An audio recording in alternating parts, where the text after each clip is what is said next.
Oke, presentasi dari saya mengenai kecerdasan artifisial dan konten pedagogik. Yang pertama mengenai pengertian kecerdasan artifisial. Ini adalah subbidang ilmu komputer yang berfokus pada penciptaan sistem atau mesin yang dapat meniru kecerdasan manusia, di mana nanti ini meskipun sepertinya ini lebih pintar daripada kita, tetapi mereka itu tetap memerlukan kita sebagai bantuan untuk menginput, memasukkan kata-kata kunci. Kalau kita hanya ya diam saja, tidak berbicara, tidak melakukan apa-apa, hanya antara batin kita dengan komputer, tentunya tidak akan bisa. Kemudian prinsip-prinsip pedagogik. Prinsip pedagogik yang efektif melibatkan pemahaman mendalam tentang teori belajar, kurikulum karakteristik peserta didik, keterampilan penilaian pendidik yang perlu menguasai konten. Jadi pendidik itu tidak hanya berfokus pada materi yang ada di media ajar, tetapi juga harus menguasai materi itu menyesuaikan dengan kondisi yang ada di kelas Bapak Ibu yang diajar. Jadi kalau misalkan materinya masih banyak tetapi kondisi kelasnya tidak memungkinkan, berarti masih bisa dilanjutkan untuk pertemuan selanjutnya. Kemudian yang selanjutnya ada high order thinking skills atau HOTS, di mana kemampuan berpikir tingkat tinggi yang berfungsi untuk mentransformasikan pengetahuan, menciptakan solusi dari permasalahan, serta berpikir kritis dan kreatif. Dalam konteks ini, HOTS ada 3 poin penting. Yang pertama yaitu mentransformasikan pengetahuan, yang kedua menciptakan solusi, dan yang ketiga adalah berpikir kritis dan kreatif. Mentransformasikan pengetahuan, jadi peserta didik itu harus menggunakan pengetahuan dan keterampilan yang diperoleh dalam kehidupan sehari-hari dan menjadikan pembelajaran yang lebih bermakna. Jadi bukan berarti kalau mereka itu mendapatkan nilai 100 dalam misalkan tes sumatif, jadi tidak perlu dipraktekkan dalam kehidupan sehari-hari, itu tidak, tapi tetap harus dikaitkan ilmu yang telah diperoleh dengan misalkan kejadian yang ada di luar sekolah, di rumah maupun di lingkungan belajarnya. Yang kedua, menciptakan solusi. Jadi peserta didik dapat mengidentifikasi dan menyelesaikan masalah serta menciptakan solusi baru untuk masalah yang mereka definisikan sendiri. Jadi dari masalah tersebut mereka itu harus mencari solusi bagaimana sih permasalahan ini harusnya bisa dicetuskan, harus bisa diselesaikan. Jadi tidak harus sepenuhnya itu bertanya pada teknologi. Terus yang ketiga adalah berpikir kritis dan kreatif, kemampuan penalaran dan refleksi untuk memutuskan apa yang diyakini atau akan dilakukan, mengevaluasi dan mengestimasi akibat dari berbagai peristiwa. HOTS dalam taksonomi pembelajaran dapat dilihat dari perbandingan punyanya taksonomi Bloom dan taksonomi Solo.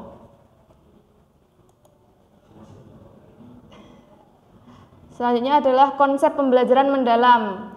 Pembelajaran mendalam, pendekatan yang menekankan pemahaman konsep yang lebih bermakna, di mana peserta didik ini tidak hanya menghafal materi, tetapi juga mampu mengaplikasikan dan merefleksikan dalam kehidupan sehari-hari. Jadi seperti yang saya katakan tadi, tidak hanya pada materi itu saja, tetapi bisa diterapkan, diaplikasikan, dikaitkan dengan materi-materi pelajaran-pelajaran yang lainnya juga. Selanjutnya, elemen utama pembelajaran mendalam meliputi meaningful learning, mindful learning, dan joyful learning. Jadi untuk meaningful learningnya, pembelajaran yang relevan dan memiliki makna dalam kehidupan peserta didik. Jadi kita itu harus menciptakan pembelajaran yang lebih anak-anak itu bisa lebih paham dengan di luar pengertian yang aslinya. Jadi mereka itu harus memahami dari pemaparan yang kita sampaikan. Terus yang kedua yaitu mindful learning.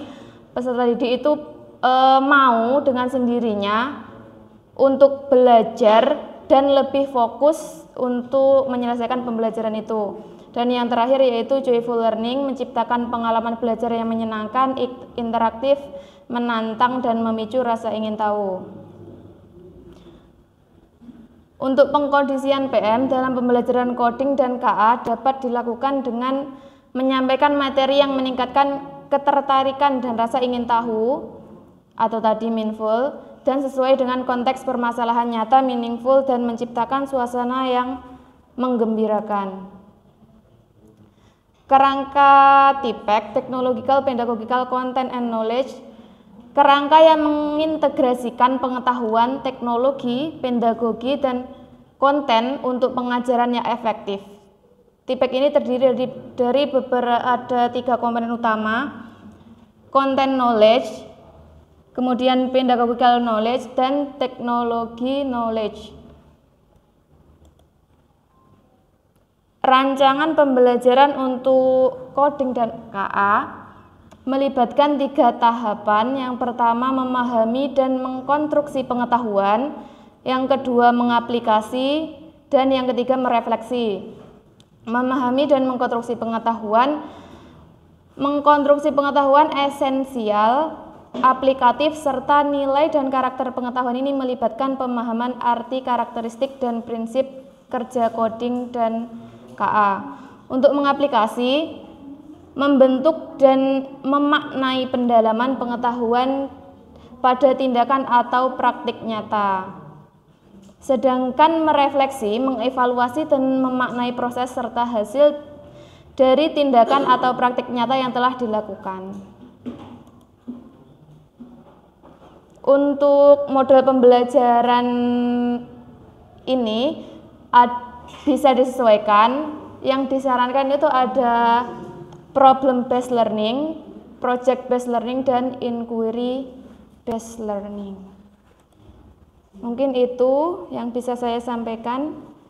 Selanjutnya, oke, monggo dari teman-teman ada yang ingin disampaikan, kelompok 1, kelompok 2, atau kelompok 3.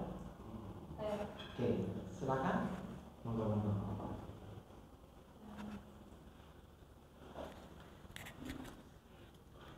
Baik, terima kasih Bu Laili atas presentasinya yang sangat luar biasa dan ditampilkan dengan sangat jelas. Yang ingin saya tanyakan terkait mindful, pembelajaran mendalam yang elemennya yaitu mindful. Saya mau bertanya, menurut Bu Laili, untuk penerapan coding dan KA ini, mindful bentuk seperti apa yang sesuai dengan anak didik kita usia SMP? Begitu. Terima kasih Bu Laili. iya. Jadi mindful yang sesuai untuk anak didik kita usia SMP. Mohon maaf koreksi ya nanti Bapak kalau ada yang kurang. Jadi kalau menurut saya sendiri ya ini mungkin kita bisa menggunakan aplikasi-aplikasi. Misalnya kemarin ada Scratch,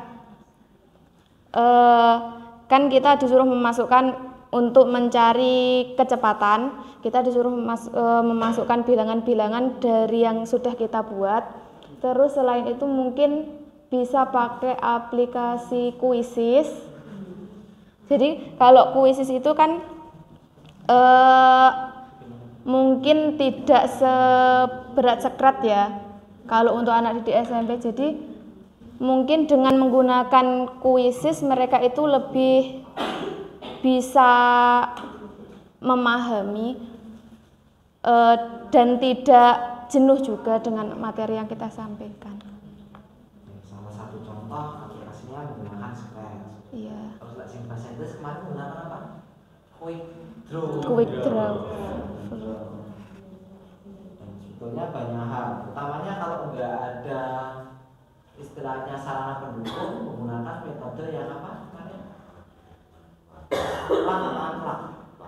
Unplug. Bisa juga menggunakan hal tersebut.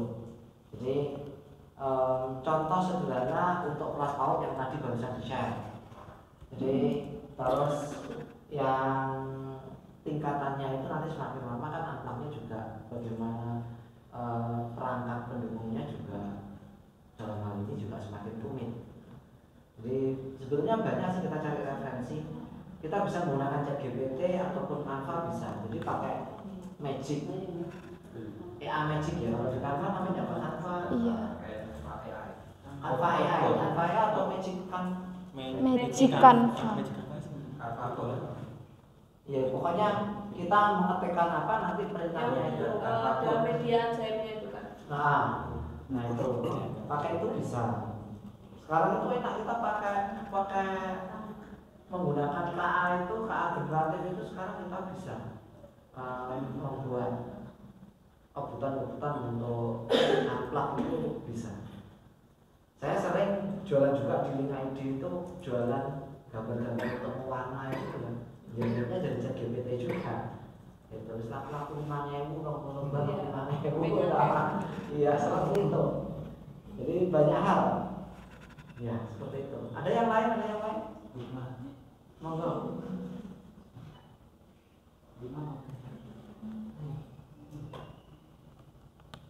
Silakan ada. Sudah cukup? Oke, kalau sudah cukup silakan. Oke, terima kasih. Mohon maaf bila ada kekurangan. Saya sekian. Wassalamualaikum warahmatullahi wabarakatuh.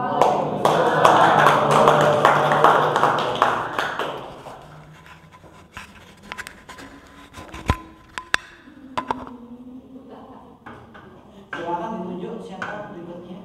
Kelompok diulang lagi aja kelompok 1.